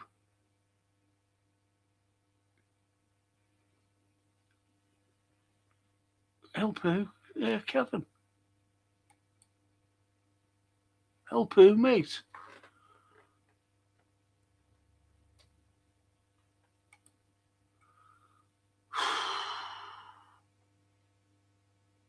And Ali, I know, Frank, the same ones who leads the EU and other organisations like NATO and the UN, etc. Yes.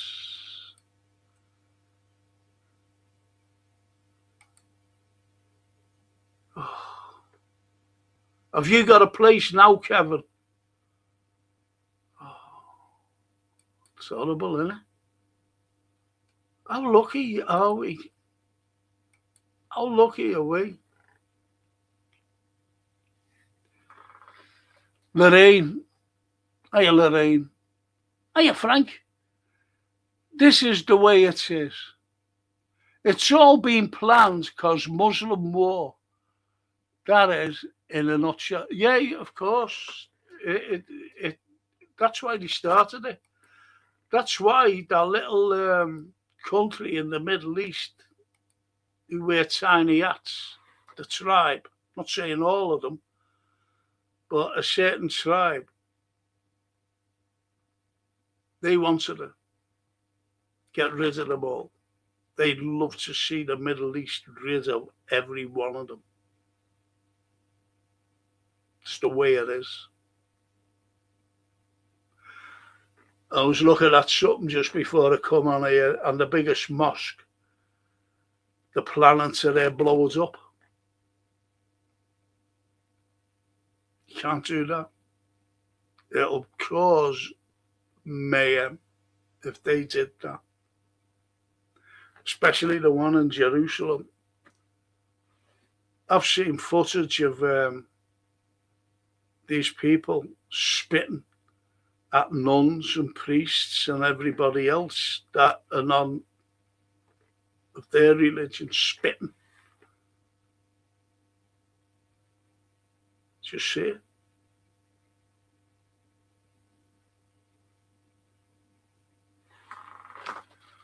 You can't say nothing unless you get arrested. And Ali says, I told you before, what's happened now in the EU was happening in Romania after 1990. Soros opened some organisations and he sent a lot of Roma people from Ukraine, Moldova into Romania. They had free will. Of course they did. It's not just, look, it's been going on for years. And then we're around, look, you've only got to look at America. And they came out with their axis of evil. And the axis of evil is Russia. And I've always said, when was the last time Russia invaded us? And this is all before Ukraine, by the way.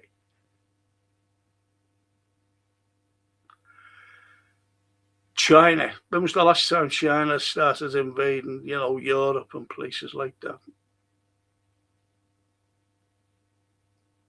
When? North Korea. Iran. There's the axis of evil, and they call the axis of evil for an agenda. And this is what you're seeing today with the war in Iran.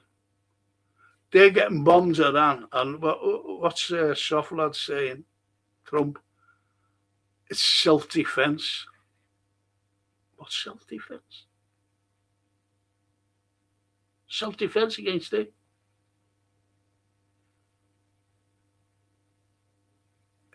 Just idiots. Just idiots. And Phil says Germany to relocate migrants to Kazakhstan. Ukraine will be very soon. Well, both border Russia. The objectives to eventually ruin Russian population, a political policy, they call it. Atomization. That won't happen now. Russia's well aware of it. I'm telling you now. They're well aware of everything.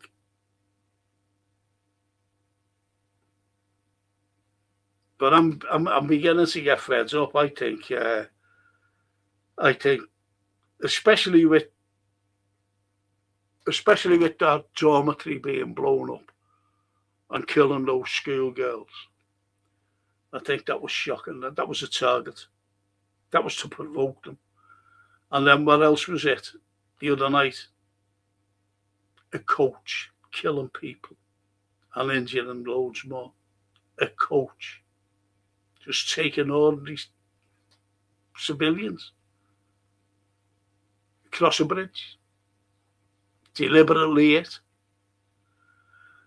So you see, but it's not Zelensky, this. You've got to see who's behind it. And who's behind it, I'm sorry to say this, is us. And the CIA. MI6 CIA. Because they're given the green light for everything. They can't just go and do it. So who's setting these drones off to kill civilians? Hey.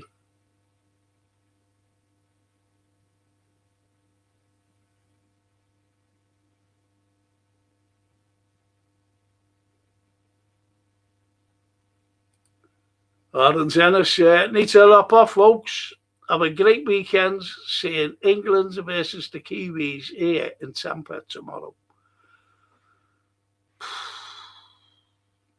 I wouldn't be bothered, to be honest, Dennis. Don't support England.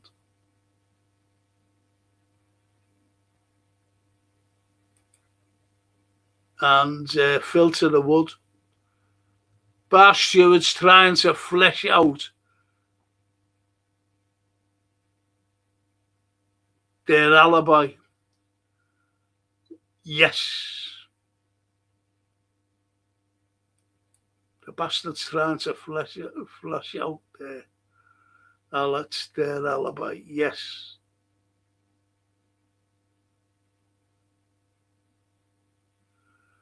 And Natasha, do you think Areola will be as good as Shankly? Good question, that. No one will be as good as Shankly. Nobody.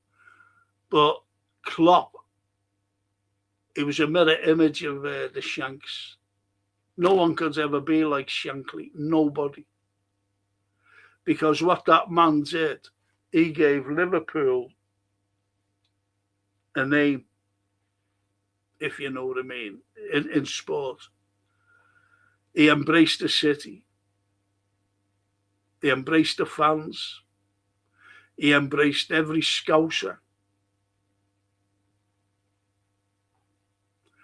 And so did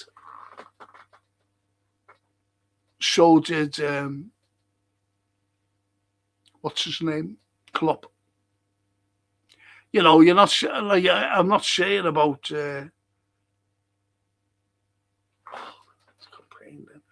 I'm not saying about, shall we say, Paisley, because he was already here. He was well here before Shankly. Lived here, loved Liverpool, settled down with his wife, played for us. Then he became what he became under Shankly. Great man.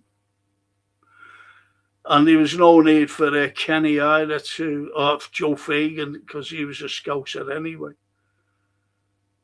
to embrace the fans. And Kenny still lives here. Getting a pain here. So you see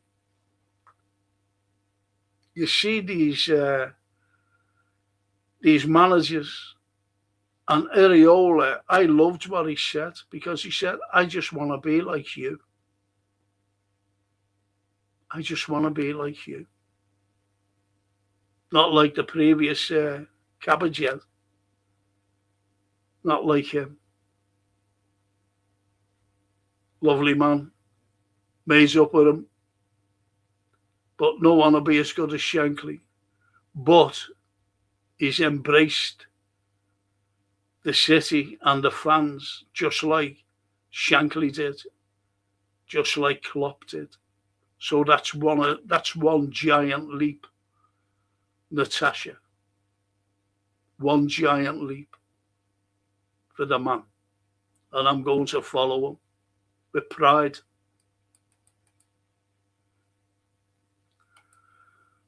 And Peter says, Heseltine fell in love at Liverpool. Hope you're well, Frank. Great comment there. Not about me, like, but you're right, he did fall in love with Liverpool. Like a lot of people do. As you know, Peter. Steve Holland. Have you heard that Zelensky wants peace negotiations in Moscow with Putin? No, he doesn't go anywhere except Moscow. Moscow doesn't recognise him as a leader. You know that. Putin said it. I won't talk to him. See, they're panicking because they know that they've just taken over Prozan. Oh, I can't bloody pronounce the name. And that's one big major city. And they will take Odessa. They landlock Ukraine. They landlock it. That'll be the end. Take Kiev. That'll be it. But they want Zelensky for the war crimes and as a war criminal. That's what they want. Stay. But he has said, about negotiations. He's panicking, you see.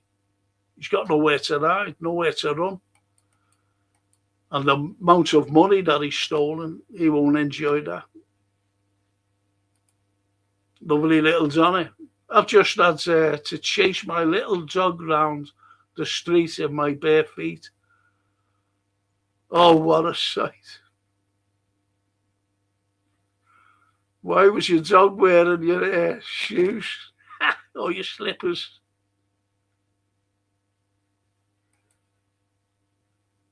And Stephen Maxwell. Frank Masonettes. Oh, yeah, the Masonettes. They were good, them little things, They were good, Masonettes. There's only heard of them now getting built to you. The old Macy's. I think they've made them now into flats, haven't they? Like the top half, made them into flats. And the bottom half where, so they're just flats now. Good show, though. Stephen Maxwell. Have you been on here before? Could you subscribe to us, please? Be good, though. Like and subscribe. Johnny, I watched an interview with Enoch Powell last night. Yeah, they're showing that again, aren't they?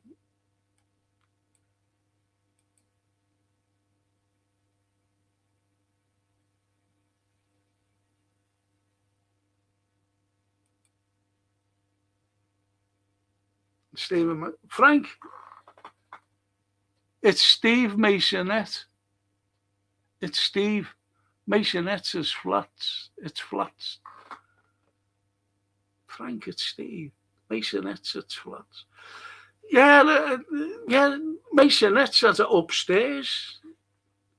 Masonette's, you lived there. I know you could go to bed upstairs. You had your bedrooms upstairs. They were Masonettes. Been in loads of them. Masonettes. Now the flats, yeah. Now the flats, Stephen, mate. Good people. Then there's that guy in Tampa. Ciao. Ciao, Dennis. Enjoy your weekend, mate. What about Ulster? Facebook. That was Rigsby. That was so funny, that episode, when he takes Miss Jones out. And the band's just playing all like hit thing, He keeps shouting, what about a waltz then? Because he wants to get up with Miss Jones and have a waltz. So funny. Rigsby.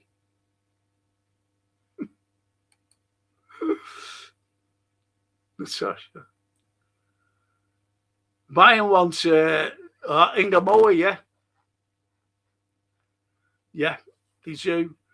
I don't think Areola, because he likes, the young academy players. I don't think he'll go, unless he'll go out on loan. I don't know. But there's no way they'll get him. And Stephen says, "Hi Frank, you okay? I'm going to see a specialist tomorrow, a neurosurgeon, and I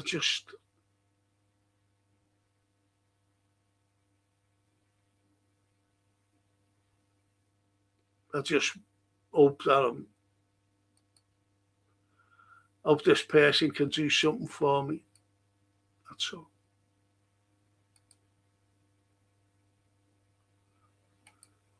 Hello, Frank. Hello, Stephen.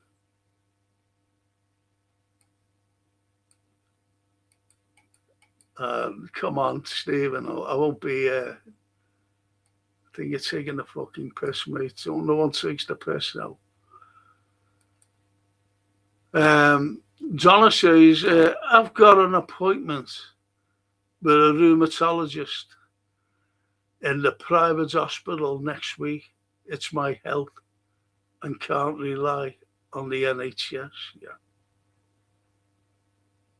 It's like me with me tooth, $2,000 to get done.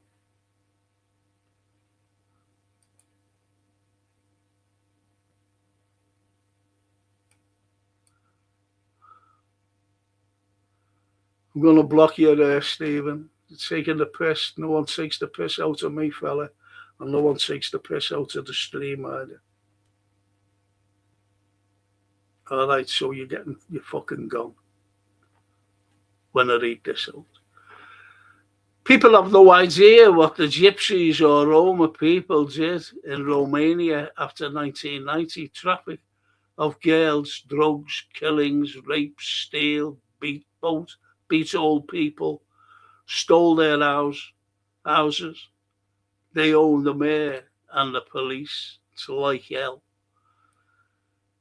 Exactly. You're gone, mate.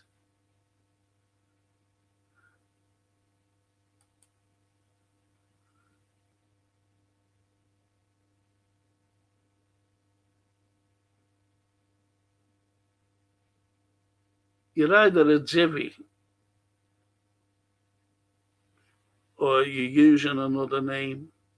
I mean, I know you. And I've fucking banned you before. That's either that.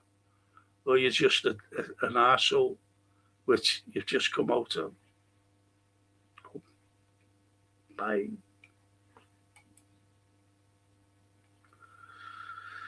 Where the fuck do these people come from? Where the fuck?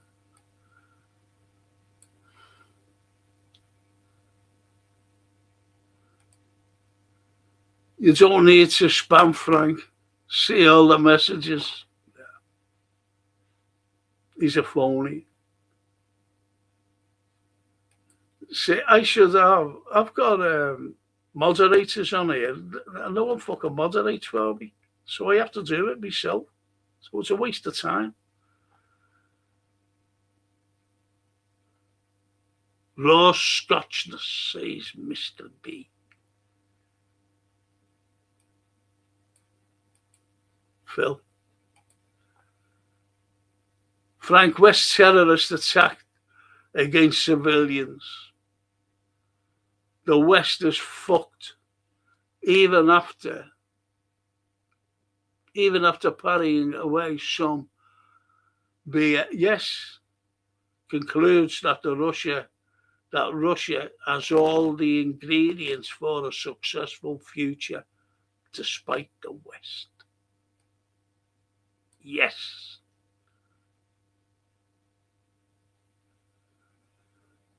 And Donna says, "Who's Stephen Maxwell?" Just what you said there, Donna. An arsehole.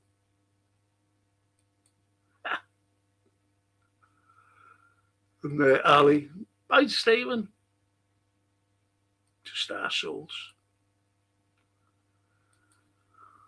And Tony Jones and Terence Jones. Good evening, Frank. We really hoping that Linda Ellis makes a speedy recovery and hospital. Yes, and our thoughts and prayers. That's nice, that, boys. Absolutely. Absolutely. Well said, Tony.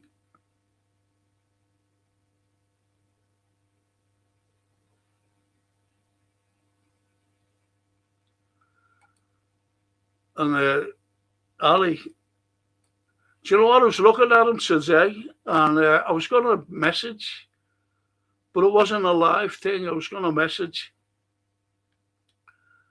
And then he has a phone call off the surgeon. Well, the surgeon's secretary. I never had a chance to do it. The old gold.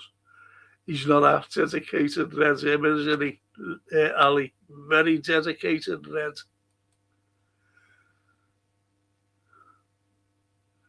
I can't. I'll have to ask. I can't do it myself, Jason, to make you one.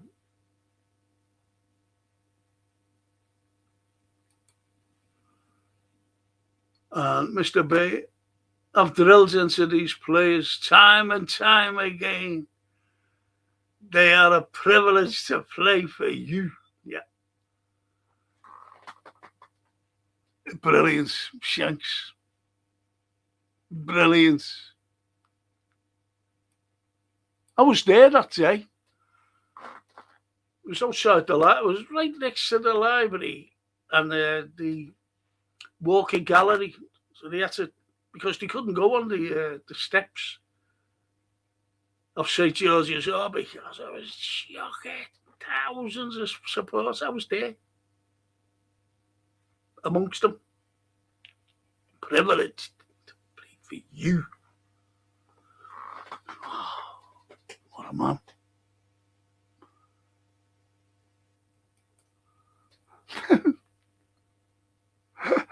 Mr. B, Stephen Maxwell is on slot. Oh, lovely little Linda. I mean, lovely little Zola playing for Linda. That's lovely, that. Listen, people, I'm going to finish. I'm just going to say a massive thank you for keeping me company tonight. I'm sorry I couldn't do that particular thing, or I would have got into a hell of a lot of trouble. I was going to show footage of something. And they went, no, we can't. Remember the Titanic? Well, this is, if you like, I know he's liked it. And there was a few, wow, didn't know that. This was the same.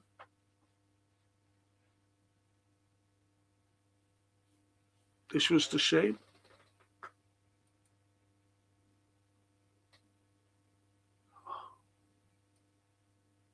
Oh, for fuck's sake.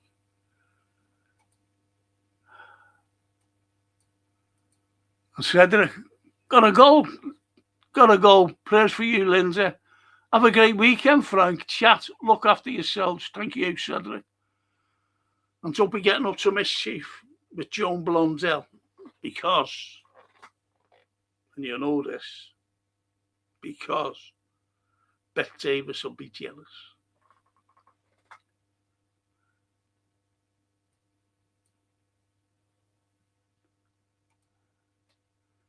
Thanks for a good show and all the chatters. Thank you, Phil.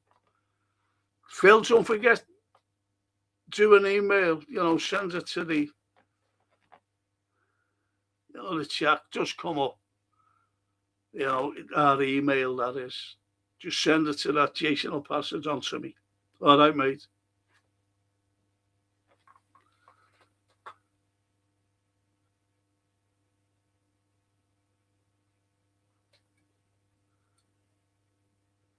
Mr. B. Good luck tomorrow, Frank. Thank you. I'll let you know on Monday what has happened. and what's going to happen, hopefully. Because I really need to. I'm just fucked, put it that way. Absolutely. Mr. B.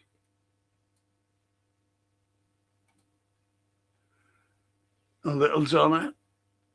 Good night, lovely chat, and my lovely Frank. Yeah, see, the lips. Thank you, Donna. Back to you too, sweetheart. Back to you. And Mr. B. Good night. Good night, Mr. B. You're a good man. And Ali, our Romanian friend. Much love, boys and girls. Thank you. Thanks, Ali. Same to you, mate. Take care over there in Romania. Look after your mum. You've only got one mum. Mum, that is. Mother. And Mr. B says, Stephen Maxwell, have a few drinks and drive home, kidder. He's gone. Banned him. You do get them though, don't you? Just divvies.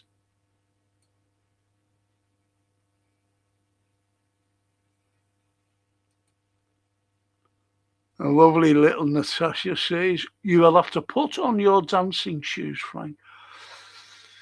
I hope so, Natasha. I'll give you the first dance. Nice waltz. To Engelbert Humperdinck. What was it called? The Last Dance with You. Two lonely people together. Forget what it was called.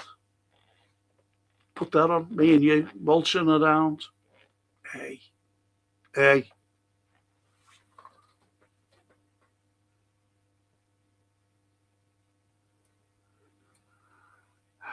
Phil, spot on. Don't forget to it, that, please. Like Frank, hope all goes well tomorrow, says TW. Thank you. I'll let you all know on Monday. If you still see me Monday, that is. I don't know. But keep me in. Night, Frank. All the best tomorrow, mate. Thank you, poet. Thank you so much.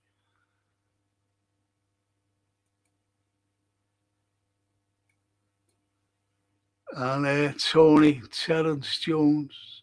Second half, Spain. Second half, Spain 3, England 0. Good for that. Not interested, to be honest, boys. My old mate, I'll be done. Friggin' hell. All right, Frank. You're coughing and barking there. Get a few pints down you. It's done wonders for me.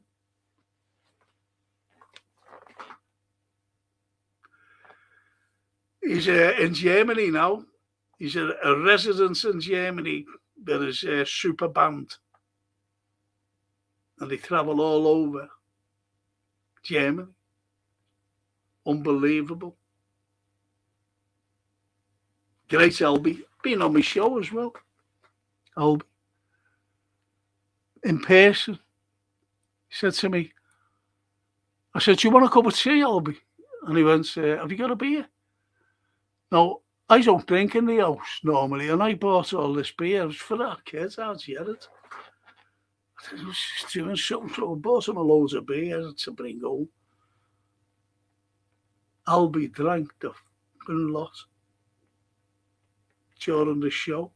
I'll have another one of them.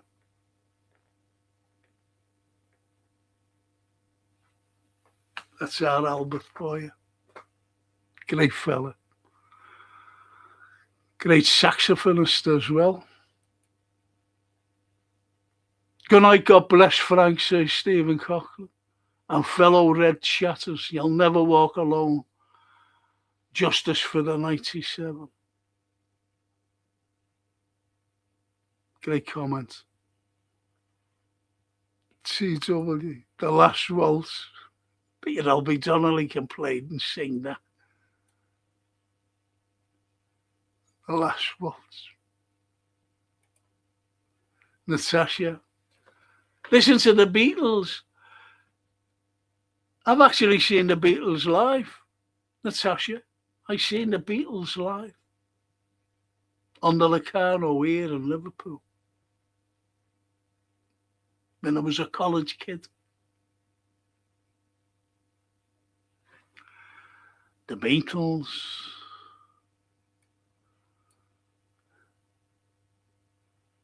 And Natasha. Do you remember 66 when England won the World? Yeah. Yeah, too. Do, Natasha. And there was a banner there. And it was one of the first banners I've ever, well, the first banner I've ever saw. And they were by Liverpool fans. It was on a black and white thing. It's only a small one, but it was so positive. And it said, next to Liverpool, England's are the greatest. And that was at the final at Wembley against West Germany.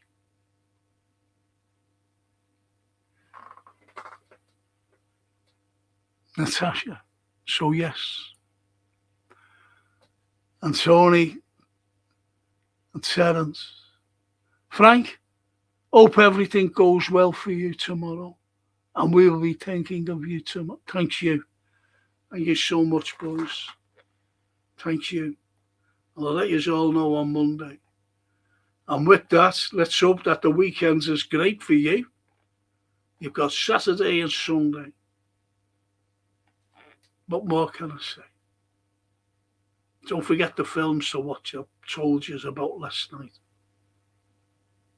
But most importantly, try and stream The Fountain of Youth, and you'll see Liverpool.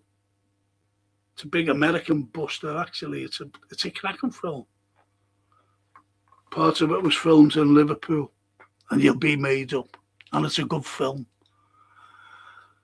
The Fountain of Youth.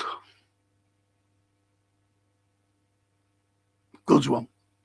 And on that wonderful note,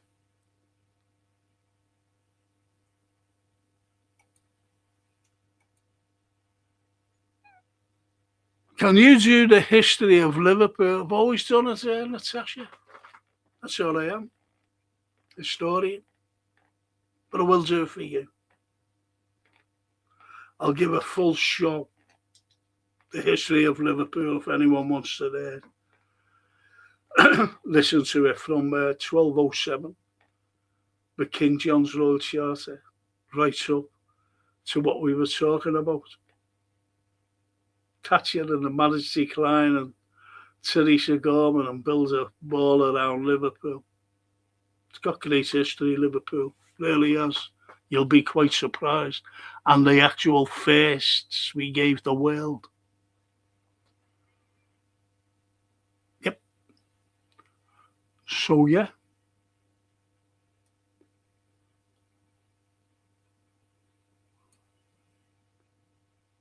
Where did I go wrong? Frank, do you remember the ballad that said, "Wine for my men, we ride at dawn"? Yes. Yes. Came from a film, that actually, as well. Oh, did it? Yeah, certainly do. That great banners, us.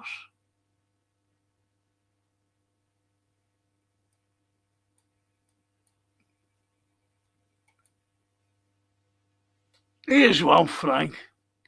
Liverpool had the Beatles and LFC. And what did Manchester have? Man U and the bleeding Ollies.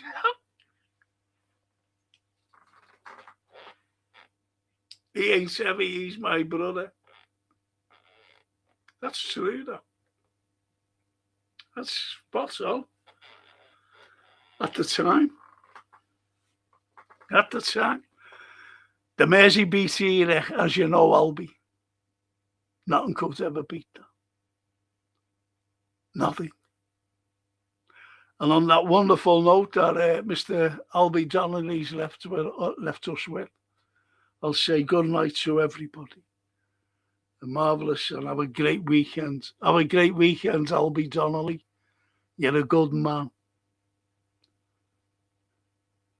And get rid of that mate over in Germany. He's going him, he's gone. Crackers, that fella. And on that note, thank you so much. Ciao, everybody. Ciao, tutti.